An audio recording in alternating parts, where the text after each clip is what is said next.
months, I've begun to feel as though the bookstore are really my own. All your usual customers come in and ask how you and Susan are enjoying your trip. I know they'll be delighted when I tell them that you are returning in about 2 weeks. Mother, I can't go through with it. I won't let my child be adopted. All the arrangements have been made. I can't help that. I won't give him up. What do you plan to do instead? Keep him. Bring him up. And what pose will you maintain? He'll never know. I'll tell him I was married, that his father was killed. You can't keep that kind of secret forever. Don't cheat your son, Susan. Think of the moment when he finds out. But giving him away, my own flesh and blood, it's wrong, unnatural. Living with an illegitimate child will be wrong and unnatural, too, only it will last the rest of your life.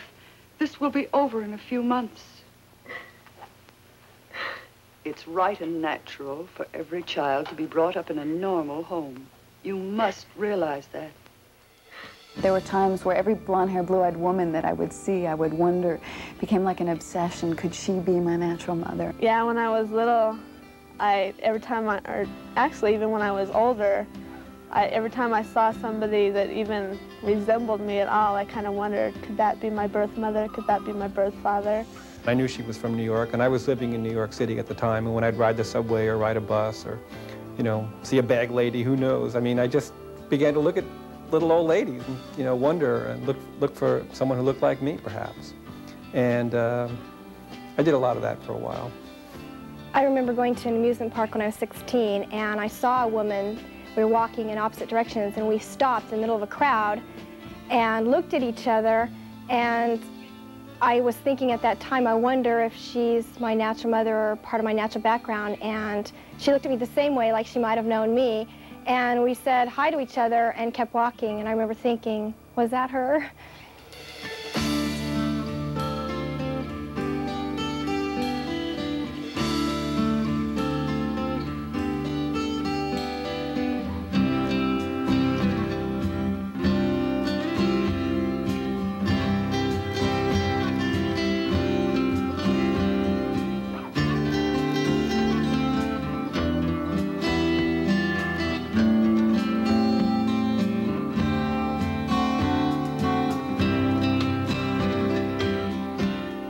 This is a story about babies, helpless, innocent, demanding.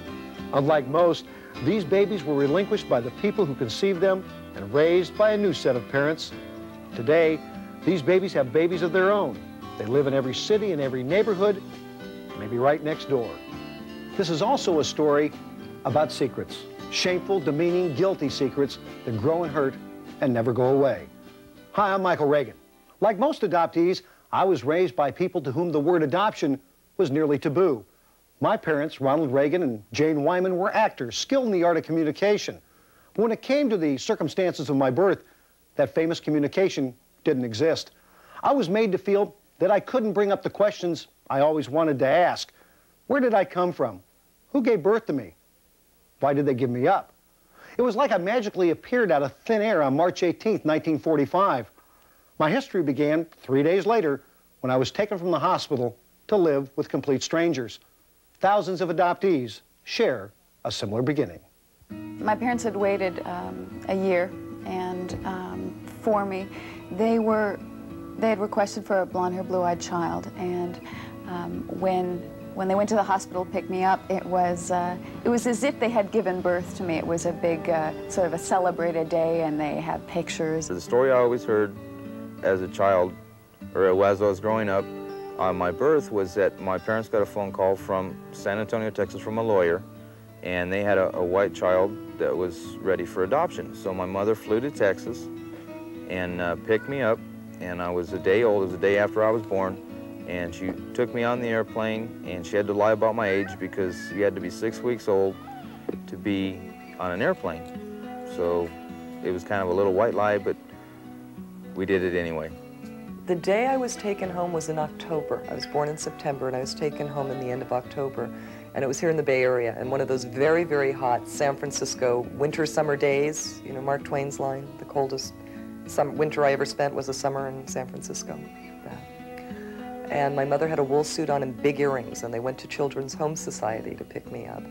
And she took me in her arms, and she was hot as a pistol, and the social worker said, take those earrings off, the baby will swallow them and die.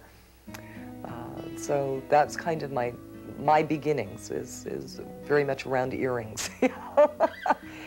My mother always told me that the best anniversary she ever had was the one when the social worker called and said, happy anniversary, we have a baby girl for you. And I remember always being told that. On the day that we brought Gina home, she was crying at the agency. We got her in the car. She immediately stopped. I brought her home. The first thing I did was to strip all of her clothes off, give her a bath, and at that point, she became mine. For Dorothy and Noble Good, Gina's adoption day was the culmination of a long, often frustrating process. At the initial adoption procedure, when we filed, we had a very long interview in the adoption agency. And then they set up numerous appointments in the home with the family. We simply tried to answer questions and felt that we were a little bit on the spot in that we didn't dare answer a question wrong for fear that we would not be approved, even though we had been previously approved for another child. There was definitely an element of playing God, that agencies felt like we knew what was best for all parties concerned and that we were acting in people's best interest. I mean, it wasn't done in a malicious way. We really, agencies really felt like we knew what was in people's best interest. And there were some, fallacies, in that. I mean, there was, there were things we didn't know at that time. But there certainly was a factor of playing God, and I think some social workers really got to like that power and that control. And, being the ones, for example, to decide who got a particular baby. Kathleen Silber is the former head of Children's Home Society of California, the largest public adoption agency in the state.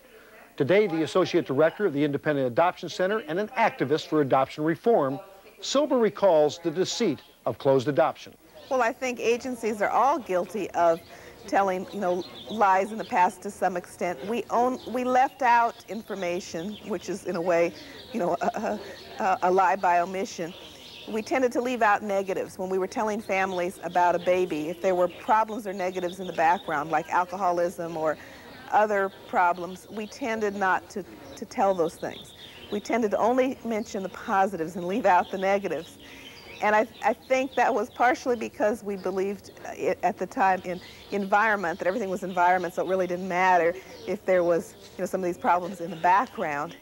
They kept telling me that everyone in my birth family, including my birth mother, was in excellent health. And it turns out that that was a very big lie, because I confirmed with the social worker at that time that in fact I was born in a state mental hospital where my mother was an inmate at the time. And although I was born there, I was not conceived there. That was my next question. I think the biggest lies that I told as a professional in the field, and my experience goes back about 35 years, was first of all that adoption was really not different than giving birth to a child. Reuben Panner is co-author of The Adoption Triangle, considered by many to be the definitive argument for open birth records. The phrase adoption triangle refers to the adoptee, the birth parents, and the adoptive parents. Prior to this landmark study, the complexity of this three-sided relationship was never adequately considered by adoption professionals. I would say to parents, just think about this child is your child, he's yours now, which gave encouragement to denial, which in turn gave encouragement to the development of many serious problems for everyone. That was the number one lie, okay? The other biggest lie, I think, was to say to adoptive families that we will guarantee you and assure you of anonymity and secrecy. In other words, once you have completed your adoption, the birth parents will not trouble you anymore, because records will be sealed and locked away, and you will never hear from them again.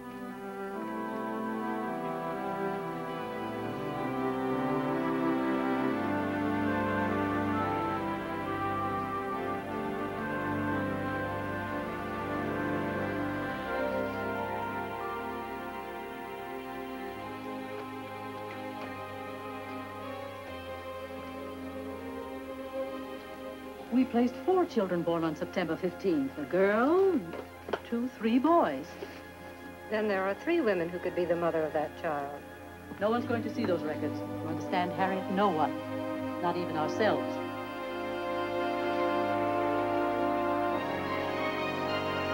Wait a minute. How did this process get started? Why did adoption professionals go to all the trouble of creating this grand illusion in the first place? To answer these questions, we must first look back at the way orphans were treated in the not-so-distant past.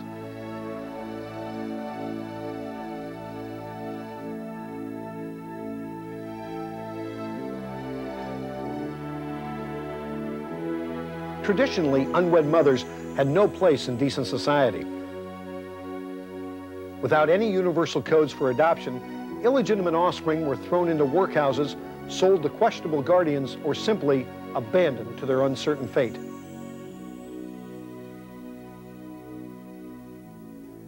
In those days, most people believed that illegitimate children had bad blood and would never amount to any good.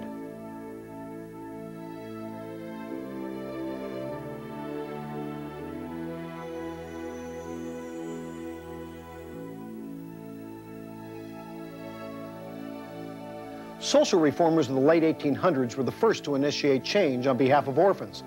These religious groups believed that a child with shady origins could be properly raised in the correct moral environment. The answer seemed logical. Take the original birth certificate, the one labeled illegitimate or father unknown, and lock it away forever. I have here an actual sealed birth record. This document is completely unavailable to the person whose name and birth it records. No matter how hard they try, an adoptee is never allowed to see this vital information. Social workers believed the sealed record could be replaced by a brand new amended birth certificate, complete with the names of the adoptive parents. The slate would be wiped clean. The child would be reborn with a new life and a new identity. My parents told me that I was chosen, that they asked for a certain type of baby, and the adoption agency called them up one day and told them that they had a baby. So they went down and looked at me, and they liked me so much that they took me home. And when I was little, my brothers used to tell me that I was bought at the store and that I was hanging on the rack and I was on sale, and they felt sorry for me, so they just took me. When they told me I was chosen, it made me feel good. But then as I got older, I realized I wasn't exactly chosen. I was adopted. Much too tiny. As young children, many adoptees who were naturally curious and had questions about the circumstances of their adoption were answered with a reading from a primer written by sociologists entitled The Family That Grew. When you were born, the lady and the man who started you wanted to take care of you. Sometimes, though, something happens so that people cannot take care of the babies that they start. And that happened to the lady and the man who started you. So they went to a special person whose job it is to know about children and the things that they need to be happy. They asked her to find the right father and mother for you because they wanted you to grow up in a family. And she found your daddy and me, who always wanted a child to cuddle and love. And as much as we wanted it, no baby would grow inside me. But when we heard about you, oh, how we wanted to be your mommy and daddy and to have you for our child. Choosing a child is called adopting a child. And the minute we saw you, we wanted to adopt you. And I turned to Daddy, and Daddy turned to me, and both of us said together, this is the child for us. And then we both left because we both wanted you so much. And even though you were a little baby still and couldn't say a word, you too probably knew how much we wanted you. And then came the best of all. We brought you home. You think that's the best part? I do too. I do too. I found out when I was 4 years old that I was adopted. My sister Maureen was up in her room combing her hair in the mirror, and I walked in, her little brother, and told her what she was going to get for her birthday. She got really upset. She turned to me and said, Michael, I know a secret about you too. And I said, what is it? She said, you were adopted.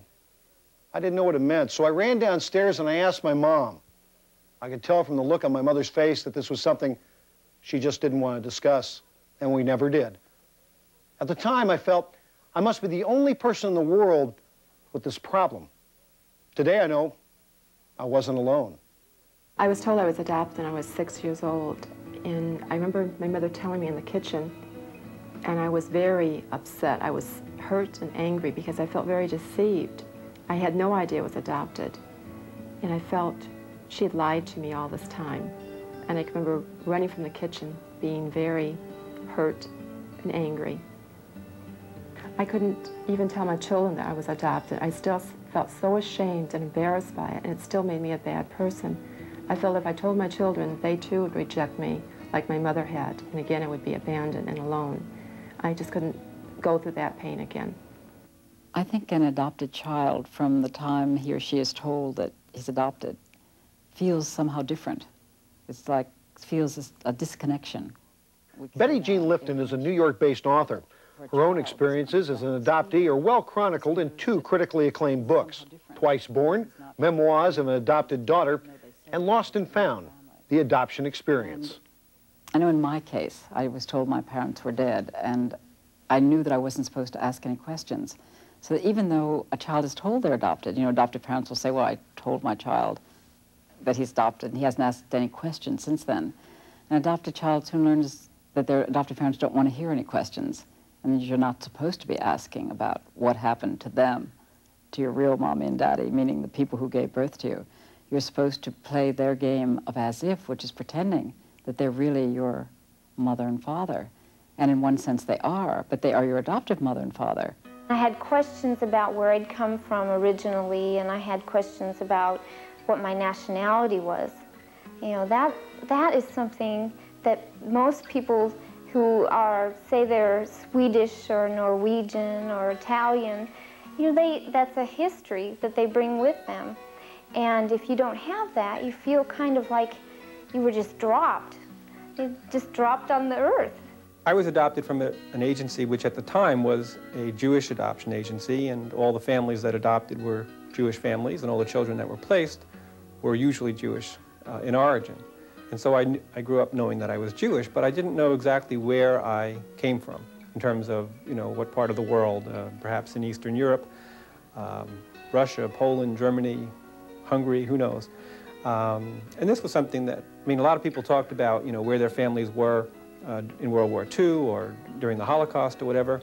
And so I had a hard time relating to a lot of that, not knowing exactly where I was from. Even if somebody tells you, hey, you know, your natural mother and father, they loved you very, very much, and they couldn't keep you because, you know, that's fine as an explanation, but there's still a lot of pain. There's still a lot of hurt and misunderstanding and not knowing why. Being adopted sends so many mixed emotions. I mean, one minute you could feel great because your parents love you so much, and the next minute you can feel terrible because your birth parents abandoned you, you know. There's already a lot of data on traditional adoption. We know that children have not fared well in traditional adoption. We know that there's a disproportionate number of adopted children in therapy all over this country and in residential treatment centers. In Los Angeles, California, we have a very interesting situation. We have a psychiatric hospital here that specializes in working with adolescents. The percentage of adoptees that they have at any one time is at least 20 to 25%. Sometimes it goes higher. In your correctional institutions, we have an inordinate, disproportionate number of adoptees in these facilities. And this is precisely why we are now attempting to change the system, to unlock the sealed records, to move into a system that we think is much healthier, psychologically sound, emotionally sound, and that is an open system in adoption. I often ask my parents just questions, you know, first of all, why was I adopted? And they would tell me about that whole story, and my mom had a lot of books about adoption, which were open to me if I wanted to read them, and I would learn more about adoption. And I would ask them questions about what did they look like. That was one of the most common questions. And where are they from? Noel was an exciting baby to get. We'd heard about her through a physician friend of ours, and we were really excited, but we knew that the birth mother wanted to keep Noel for 2 weeks, and she wanted to nurse Noel. And everybody knows, you know, those are really dangerous situations. So we talked about Noel as our maybe baby. So that was a very scary process, and knowing that they were a couple even made it a little bit scarier. And then we looked at this beautiful baby, you know, and she was just a darling baby, you know, lots of hair and, you know, quite contented with the world, and you just think, oh, you know, are they going to really let me have her? Noel Martin is luckier than most adoptees. Her adoptive mother, Cynthia D. Martin, is a noted psychologist and author. Beating the adoption game takes a hard look at the deep, dark secrets of traditional adoption. The secrecy in adoption has been probably the worst thing that has ever happened. It's only in the last few years the state law has said agencies have to tell you the truth about the child that they're placing with you. I mean, that's an incredible thing to say, that maybe you'd get a child that you wouldn't know about the psychological problems of the adopting, of the birth mother or the birth father. I mean, to have to legislate honesty in adoption would say, I mean, gosh, we've really had to be in trouble to have to get to that point. The child has to feel like their whole life has been brought up on something that's real, and that has to be open and honest. If we don't have that, the child's basis is just all kind of something that can be eroded away. When Noel turned 18, one of her lifelong dreams became a reality. Because her adoptive parents had kept in contact with her birth parents, Noel was able to reunite with her birth mother, first by telephone and then in person. And she said that she had always thought often, quite often, about me, especially when it was my birthday and at Christmas time. And she always felt like she wanted to meet me and that she would meet me.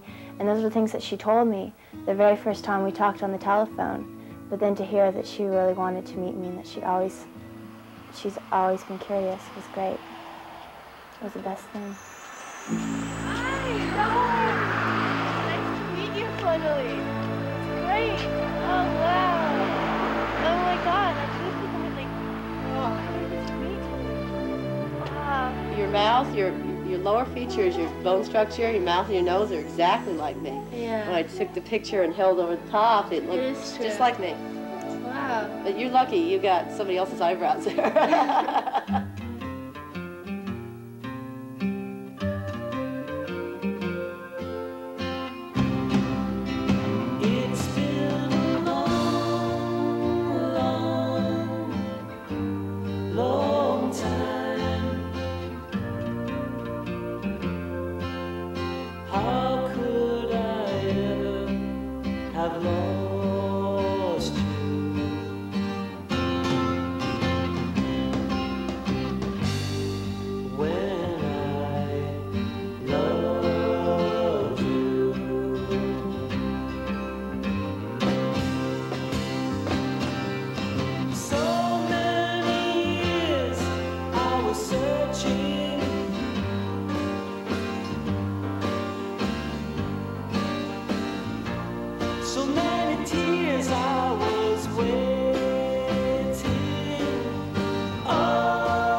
While Noel Martin enjoys a new relationship with her birth mother, a relationship that offers answers to many puzzling questions, millions of other adoptees struggle against major obstacles to know the truth of their own origins.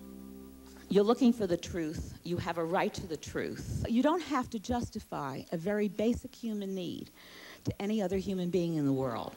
You want to search, you decide to search, that is your decision. You don't have to say to anyone, that's why, and this is because, and do not let anyone stop you if that's what you want to do. Perhaps no individual in the adoptees' rights movement is more visible than Florence Fisher, founder of the Adoptees Liberty Movement Association, or ALMA. No one in the world has greater rights in adoption than the adopted person. They talk about the best interests of the child. Well, if adoption was done in my best interest, how about my best interests now, 20, 30, 40 years down the road? Adoption is not an altruistic gesture for which we should be eternally grateful. It's a self-serving thing. People don't adopt to give a child a home. They adopt because they need to be parents. And the fact is, they do not choose to adopt. They choose to have their biological children. And when they cannot, then they adopt. So adoption is second choice. It's not their first choice. Why aren't they honest about it? Why aren't people honest about it? I found out I was adopted when I was about 5, and I kept asking my mom questions about anything that she couldn't answer. She could only answer so much up until the age of about 14, and it got to be so much that I remember her crying because it hurt her, and I didn't want to, but I had so many questions, and it was like I was never satisfied, and I had new ones come up all the time, and it hurt her, and it hurt me to know that it was so hard for her. I started my search about a year ago, or started thinking about a search. I had 2 children previous to that, and I decided that I would like to get a medical background since I was born with a heart murmur, and I've had it checked. There's not a problem with it, but I was just wondering if there was anything else in my medical background that I should know about or that my kids should know about. And after I started my search, I became more interested in not just the medical background, but where did I come from? Who did I look like? You know, was there, you know, how many brothers and sisters did I have? Did I have any? Did I have any half-brothers, half-sisters? I told my adoptive mother that I had wanted, or that I was going to start searching for my birth mother. And she became immediately upset in the fact that she thought that she hadn't done a good job, that I was looking for a mother. You support it and you don't support it all at the same time. So it's not that reunions do not have mixed feelings for the adopting parents. And I had to tell Noel, you know, one time that I want to share in her joy about this, but she also needs to understand that this is scary for me, and that this is a woman who was able to do something that I couldn't do for Noel. Well, I think that the typical fear, you know, as I would imagine it, of adoptive parents would be that the child is going to find the natural parents more attractive, nicer, richer, more famous, and choose them over us, the adoptive parents. I mean, that's the basic fear, you know, that we're going to be rejected. When I started my search, I did not share the fact of my search with my adoptive parents because I was afraid of hurting their feelings. Like many other adoptees, I feared that they might feel that I no longer loved them as much, or that I needed to find some other parents or something like that. And so I needed to find out my original name, and I thought they might have that information. And when I finally told them I was searching, they very quickly told me what my name was, which was great. And their reaction to the fact that I was searching was much less hurtful or fearful or whatever than I thought it would be. And it was really actually very positive and supportive, as it turns out. Your best friend is going to say to you, what do you want to know for? Look at your adoptive parents. Look what they did for you. So what's she saying? They're saying, be thankful, be grateful, don't rock the boat. And then they'll say, well, suppose you find her, meaning your natural mother. What are you going to do? Just knock on her door and intrude into her life? How can you intrude into the life of someone in whose body you grew? Florence Fisher spent 20 years searching for her birth parents, years fraught with hostility and rejection. Her odyssey led her to an unreceptive birth mother and a kind, responsive, and grateful birth father. Fisher's riveting autobiography, The Search for Anna Fisher, helped bring the adoption issue before the public. Today, an estimated 450 adoptees' rights organizations throughout the United States gather for regular conventions, such as the annual Come Together Conference in Southern California. It's really nice that all of you came here today. It's great to see such a wonderful turnout. You had a good time? Oh, yeah. We started doing them in the spring of, I think it was 1981. And it was really meant as a means to allow people to get together so they knew they weren't alone, because it's a very isolated experience until you've met other adoptees or other birth parents. Sometimes it's just coming to an event like this that opens up all the doors. Other times it's the very first time you make a phone call and you're scared to death, and you happen to get someone you can talk to and relate to. Mark, this is Sally File with the American Adoption Congress. How can I help you? The growing search and reunion movement has led to a new breed of adoption professionals called search consultants. Okay. These specialized assistants even have their own organization, ISC, Independent Search Consultants, for training and certification. In the world of search consultants, Sally File is widely acknowledged to be one of the best. Part social worker, part family counselor, part detective, Sally has personally been involved in 900 reunions over the past 10 years through the Albuquerque, New Mexico group, Operation Identity. We have support meetings once a month that you and she would certainly be welcome to come. I was adopted in 1944 at 3 days old, and at age 35, I did a search for my biological family, found all members, parents, grandparents, siblings. I had a wonderful adoptive home. I was not searching for someone because I was lacking something in my adoptive home. I just needed to know some answers that were missing. I had some black holes in my heart and in my head because I didn't have answers. It made a complete difference in how I felt about myself and how I lived and in my life, just to know the truth. The truth did set me free, and I have hopes of giving that peace to others. But for many people in the adoption triangle, inner peace is an elusive dream. Through the years, I thought of my child. I didn't know who she was. I had a neighbor who adopted a little girl. This was probably about 6 years later.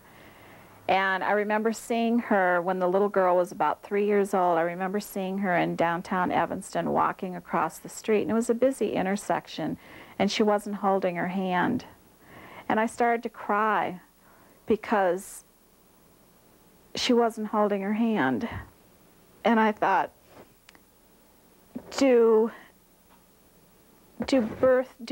when they're your own child, do you care more? Are you more protective? You know, it was just a silly little thing, and it probably had nothing to do with it, but that's what I thought of, and is someone holding my daughter's hand when she's walking across the street. Adoptees aren't alone in their search for truth. The loss of a child can be devastating for birth parents, the silent third party in the adoption triangle.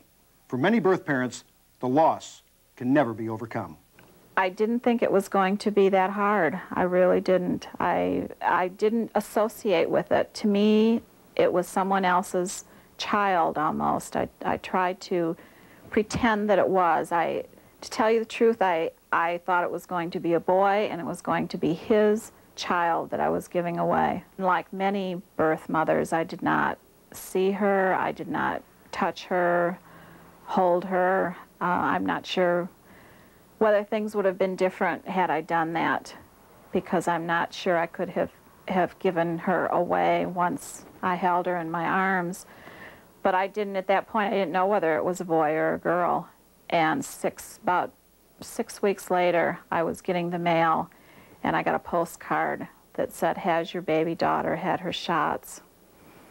And I was devastated, because then, at that moment, she was very, very real. She was a she. She was a little girl. She was my daughter that I had just given away.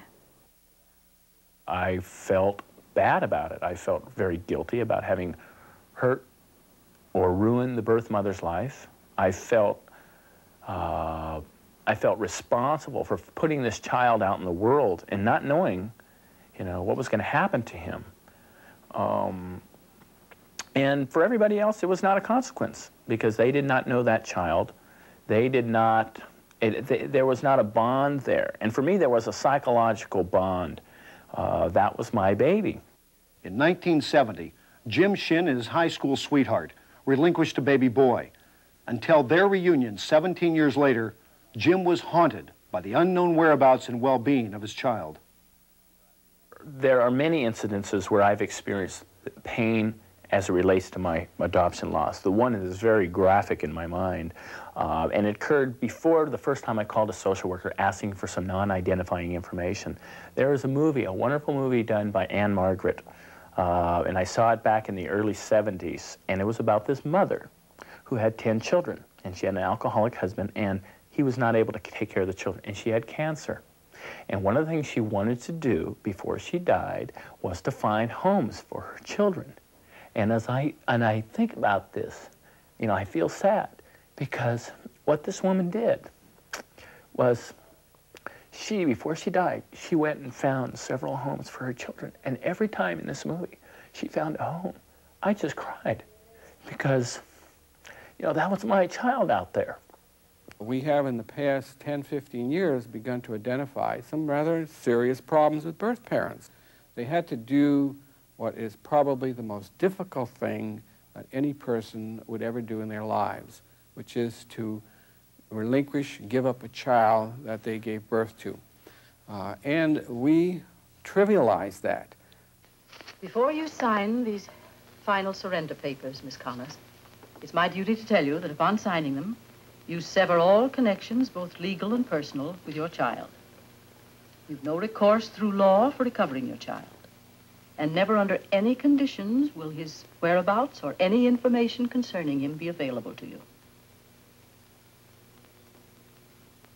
You understand, Miss Connors?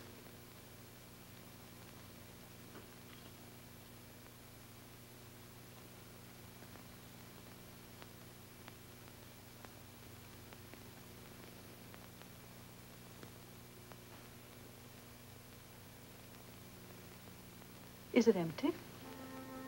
No. It's me. The day I signed the papers, I mean, I can remember that day as clearly as yesterday, and I was really numb. I mean, it was like I was floating up in the ceiling and watching this person down here sign these papers, having the feeling like, rip up the papers and grab the baby and run. Today, thousands of birth parents around the United States have sought solace through the organization called Concerned United Birth Parents, CUB for short. As a birth parent, I mean, I felt like I had no control. Once I signed those papers, I had no rights, no control, and it was real hard to take that back and say, I do have a right because I love this person. And isn't that right enough to know, to want to know that they're alive, to want to know that they're well, that they're relatively happy in their lives, and want to tell them, go up to them and say, I love you. We're told when we signed our relinquishing papers that the pain will end. The pain does not end. It goes on continually. What is the worst, if you talk to birth mothers, is that they don't know if their child is dead or alive. Annette Barron is a co-author of The Adoption Triangle. Birth mothers had been the hidden group. When we first started our study, we were shocked at the number of them who wrote and said, thank God somebody will talk to us. We've been silent all of these years. Nobody knows how we feel. And we didn't know how they felt till they told us. We had no notion of the effect that this had had upon them all those years. Annette Barron told us about studies conducted by British psychiatrist D.W. Winnicott. Dr. Winnicott found that during the final months of pregnancy, women develop a heightened maternal preoccupation. This perfectly normal condition continues after the birth of the child, allowing the woman to complete the gestational period. It is also during this time that the child develops a sense of separate self in a nurturing environment. Most adoptees and birth parents suffer from a lack of the final stage of this heightened maternal preoccupation process. Because in most adoptions, you see, the child is taken away at birth, and neither one of them is able to complete that process. I think they are both, in that sense, emotional amputees. For the birth mother, being unable to complete it takes it from a healthy process into a pathology process. We have so many birth mothers who never get back on track again. Agencies that are opposed to open records will frequently say that the records need to be closed to protect the confidentiality of birth parents, that birth parents requested that confidentiality. But in reality, birth parents didn't request that, confidentiality. That was imposed upon them by laws and by agencies. And I think by and large, birth parents don't want confidentiality. I think a lot of birth mothers would like very much to know about the children that they relinquished, but do not feel they have the right to do an active search, but hope that the child will search for them and contact them.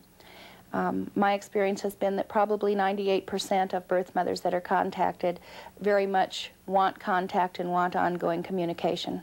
Sally File feels so strongly about the importance of reunions that she often works free of charge to assist adoptees who can't afford her consulting fees.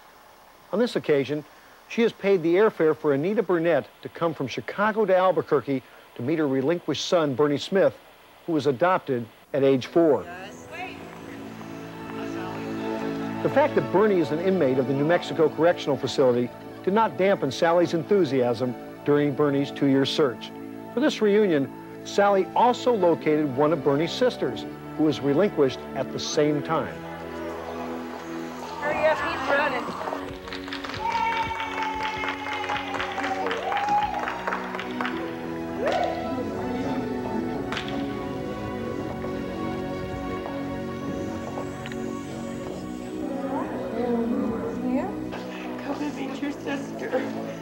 It's absolutely a myth that adoptees and birth parents do not wish to find each other. On the contrary, there are hundreds of thousands of adoptees and birth parents who are searching for each other and would like to be reunited.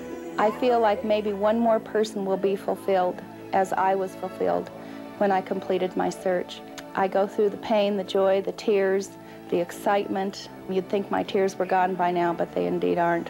It's just a wonderful experience to be able to share in someone else's reunion.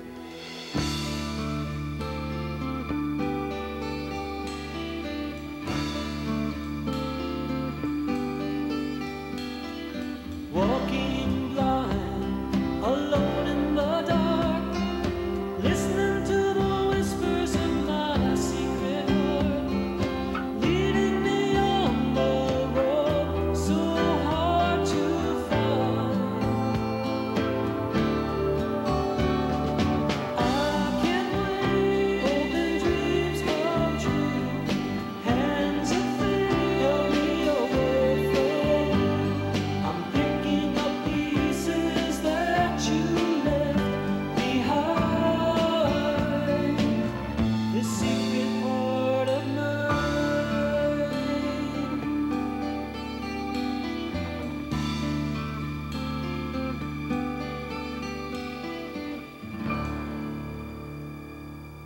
I never forgot my mom or my sisters. What really bothered me, I guess, as I was growing up was wondering if they were okay or what happened to them, where they went.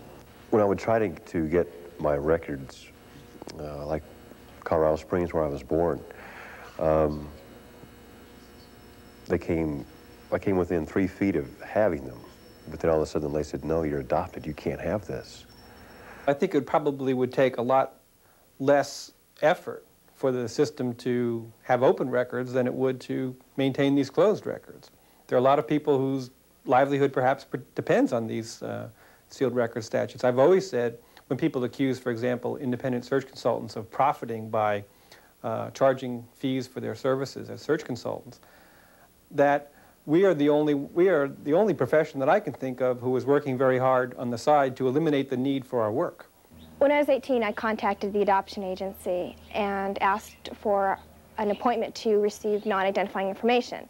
Before I had a chance to go down there for the appointment, they called my mom and asked her if I could have that information behind my back. I didn't even know. And they also made me get the information with my mother. They made us both go down there to get it. And I felt that that was not fair, that I should have had the information. I was over 18, and they were still treating me like an adopted child.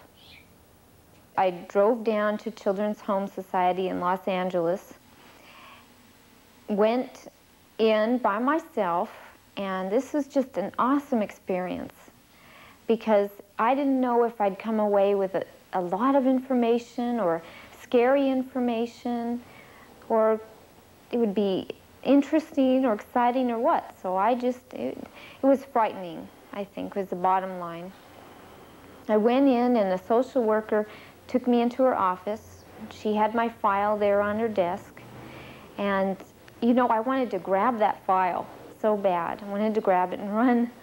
And what went through my mind was, could I, you know,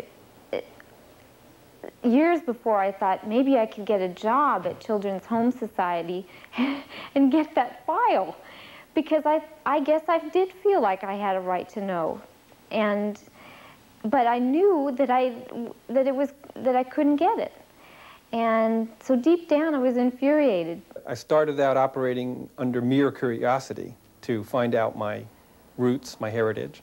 And the adoption agency slammed the door in my face. And then the hospital where I was born was unable to cooperate with me. And then, naturally, the laws and the court system had closed my file. I didn't have what they would consider to be good cause to open an adoption file, and so I was sort of left on my own to go out there. And all these no's, no, you can't have this, no, we can't do that, I'm sorry, it's confidential, that made me want all this information even more than when I started out. Despite all the barriers, despite all the secrecy, adoptees often do persevere against the odds to rediscover their genetic past. It wasn't until I started writing my autobiography that I realized how important it was for me to discover mine. That was when I was 42 years old, and I missed meeting my birth mother by a year and a half. She's buried in a little cemetery in Ohio, but I did reunite with my half-brother Barry, and if you saw us together, you'd notice a striking resemblance. My family is extended to include loving relatives I never knew existed, and I'm still learning new things about my background, my medical history, but more important, my heritage. For us adoptees, the puzzle must be put together slowly, piece by piece, year after year. Interestingly enough, I had one of those searches where I was actually rejected out of hand. I had the classic opposition view of what this is all about, where my birth mother said, I don't want to have anything to do with her, that's over, I want to know if this will be the end of this, I don't care about her, I don't want to have any contact. And it literally took 5 to 10 years. She then wrote me a letter, and then I wrote her a letter, and it happened very slowly, and now we're very good friends. The only thing that I was disappointed in is that my adoptive mother thought my birth father was Milton Berle. And I was really kind of pulling for Uncle Milty to be my birth father, and he just wasn't, so. Kate Burke is an adoptee whose own experience led her into the fight for open birth records. As president of the American Adoption Congress, Kate represents the AAC's 50,000 members as she lobbies throughout the United States to rewrite the rules on birth records. One of the reasons that I'm an activist, and one of the reasons I made a decision, conscious decision, to become an activist and to start trying to make some headway to getting access to records, is because there are these nebulous people out there who have this control over our lives. I think that the reason that the adoption reform movement has taken 10 or 11 or 12 or 13 or 14 years to reach a decision that we're going to become activists is that we finally identified who these people are. They're legislators, they're ignorant people, they're social workers who feel that if they admit that the secrecy they've been enforcing all these years is wrong, then how will they live with themselves? They're vital statistics people, it's all of those people. And we need to educate all of those people. We have to get out there with films like this and say, look, this is not dangerous and threatening and harmful. And search doesn't just involve 2% of the population, of the adopted population or the adoption triad. It involves many, many more numbers. We're talking about hundreds of thousands and millions of people here who are searching and who are being separated by a stupid system. And we're not afraid of each other, so you don't have to be afraid for us. One of the things that we found in our study was that alert, bright people who like to solve mysteries don't live well with a mystery in their life, that they really need to solve it, that it has nothing to do with whether their adoption is, in quotes, good or not good. Instead, it has to do with needing to find out who they are to feel whole. Okay, searching for my birth mother was the most difficult and painful experience I've ever gone through. And yet it was through that experience that I really did find my identity. It was the beginning of me finding my identity. We all have to figure out who we are. And in order to do that, we have to be given information. And that's what we do, is we get stuff from our families that we grow up with, and we get stuff from the world outside of us and our friends, and that's how we put ourselves together. But part of the puzzle is missing with adoptees. That's what I came to believe. I know for sure in my own life part of my puzzle was missing, because I need to know where he was and how he was doing. When I was about to meet my natural mother, I wasn't sure how it was going to turn out. I was afraid it would be uncomfortable. And when we met, it was very natural to be with her and to see her, and she touched me on the arm and said, I waited 18 years to touch you again, and it just made me feel like I wanted to cry. I think it makes you feel very complete. You feel inside that you finally have something that was missing, you know, that you found it. After I found my birth parents, it took a big load off of my shoulders. I felt like I had an identity now. I knew where I came from. I knew my heritage. I just felt like a better person all around. I felt a lot better. I'm happier. I feel like I know myself now that I met my birth parents. The evidence is in. The search and reunion process can be a very healing experience. In fact, when I reunited with my birth family, I actually became closer to my adoptive family. Like many others, discovering the true circumstances of my birth allowed me to finally stop being the adopted child. What we are trying to tell you here is that we adoptees need to know our past so that we can have a future.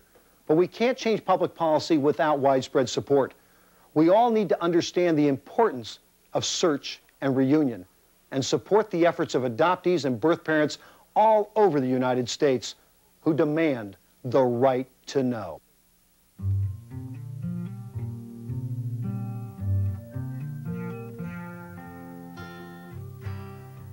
It's been a long time. How could I ever have lost you? When I loved you.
Being adopted is like going to the movies and coming in halfway through the movie not knowing what happened in the beginning, but the end was really great.